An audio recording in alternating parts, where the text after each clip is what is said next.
আমি আমার মা বাবা দুজনকে ভালোবাসি, কিন্তু আমার কাছে মনে হয় আমার মা থেকে বাবাকে বেশি ভালোবাসি। মায়ের কিছু হলে ধৈর্য ধরতে পারলেও বাবার কিছু হলে ধরতে পারি না।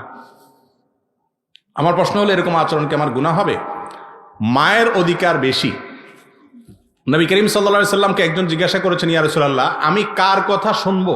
নবীজি বলছেন মায়ের। বলছেন এরপরে, বলছেন মায়ের। বলছেন এরপরে, বলছেন মায়ের। বলেন এরপরে, বলছেন এবার বাপের।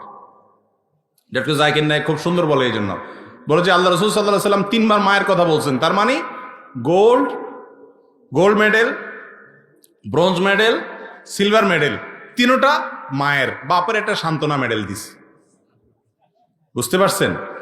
কারণ সন্তানদের প্রতি সবচেয়ে বেশি অবদান থাকে মায়ের। বাপের অবদানও থাকে, অনেক আছে, কিন্তু তুলনা করলে, কম্পেয়ার করলে মায়েরটার পরিমাণ অনেক বেশি থাকে। এই জন্য তাদের প্রতি আমাদের বেশি আন্তরিকতা, দয়া মায়া থাকতে হবে।